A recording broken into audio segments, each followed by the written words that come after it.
Hello friends, இன்றைக்கி என்ன பார்க்க போகிறோம்னா கம்மா கெளுத்தி மீன் குழம்பு எப்படி செய்கிறதுன்னு பார்ப்போம். உயிர் மீன் கம்மாயில் பிடிச்சி கொண்டாந்து கொடுத்தாங்க. நல்லா ஃப்ரெஷ்ஷாக இருந்துச்சு உயிரோட. அப்போ தான் பிடிச்சி கொண்டாந்துருந்தாங்க. 1 கிலோவுக்கு மேலே தான் இருக்கும். 350 ரூபா வாங்கினாங்க. அதில் 2 விராமீன் இருந்துச்சு. அது உயிரோடு இருக்குது பாருங்கள், எப்படி போகுது பாருங்க. இந்த மாதிரி உயிர் மீன்லாம் கிடச்சின்னா வாங்கி சாப்பிடணும், நல்லா டேஸ்ட்டாக இருக்கும் ஃப்ரெண்ட்ஸ். எங்களுக்கு கிராமத்தில் இருக்கனால அடிக்கடி கிடைக்கும். நாங்கள் நல்லா வாங்கி சாப்பிடுவோம். பார்த்தீங்களா எப்படி ஓடுதுன்னு. ஃப்ரெஷ் கம்மா மீன் குழம்பு. கெளுத்தி மீன் க்ளீன் பண்ணுறதே கொஞ்சம் கஷ்டம். எப்படியோ க்ளீன் பண்ணி எடுத்தாச்சு. க்ளீன் பண்ணி மண்சட்டியில் போட்டு உப்பு போட்டு உலசி கழுவி க்ளீன் பண்ணி எடுத்தாச்சு. இப்போ கடாயை வச்சு எண்ணெய் ஊற்றி கொஞ்சம் வெந்தயம் சோம்பு போட்டு நல்லா பொரிஞ்சதும் கருவேப்பிலை, சின்ன வெங்காயம் 1 கைப்பிடி போட்டுக்கோங்க.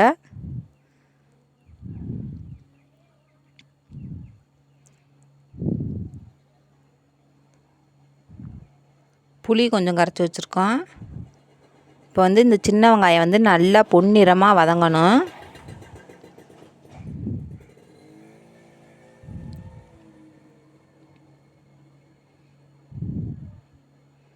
இந்த மாதிரி வதங்கினோன்னே தக்காளி போட்டுக்கணும்.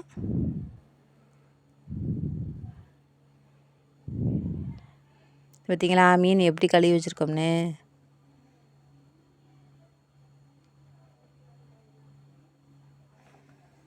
தக்காளியும் போட்டு நல்லா மசியணும். தக்காளி கொத்து கொத்தாக இல்லாமல் நல்லா கிரேவி மாதிரி வந்த பிறகு கொஞ்சம் பூண்டு நச்சு அதில் போட்டுக்கணும். இது கூட்டி வச்ச மீன் குழம்பு. புளி கரைச்ச தண்ணியிலே இந்த பொடியெல்லாம் போட்டு கரைச்சி அதுக்கப்புறமா ஊற்றி கொதிக்க விடணும். இந்த மாதிரி குழம்பு வச்சு பாருங்கள், நல்லா டேஸ்ட்டாக இருக்கும் ஃப்ரெண்ட்ஸ்.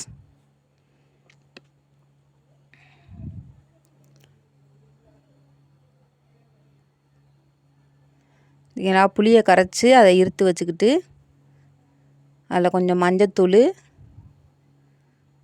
1/2 டீஸ்பூன் போட்டுக்கோங்க.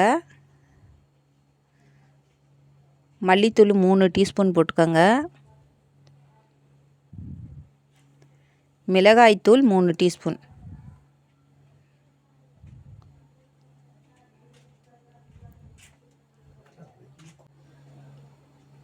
போட்டாச்சா? எல்லாத்தையும் ஒன்றா போட்டு கரைச்சி இந்த வெங்காயம் தக்காளியோட அதை கொதிக்க விடணும்.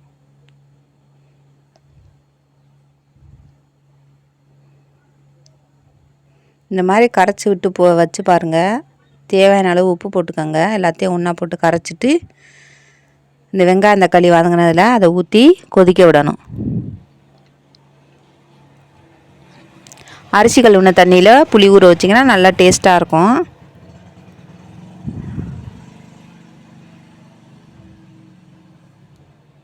தக்காளி எல்லாம் எப்படி வெந்துருச்சு பாருங்கள். இந்த மாதிரி நல்லா தொக்கு மாதிரி பதத்துக்கு வந்ததுக்கப்புறம் இந்த பொடியெல்லாம் கரைச்சோம்ல புளி தண்ணி, அதையும் அதில் ஊற்றி நல்லா கொதித்து வற்றணும்.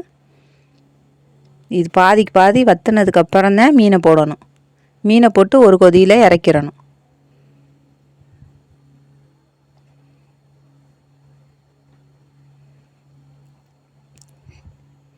கொதித்து வற்றின பிறகு மீனை போட்டாச்சு. பார்த்தீங்களா எப்படி தளன்னு இருக்குன்னு. இந்த மீன்லாம் கழுவுறது கொஞ்சம் கஷ்டம்தான். ஆனால் டேஸ்ட்டாக சாப்பிட்ணும்னா கழுவித்தானே ஆகணும். சூப்பர் டேஸ்ட்டாக இருந்துச்சு இந்த குழம்பு. Okay, bye friends. அடுத்த வீடியோவில் பார்ப்போம்.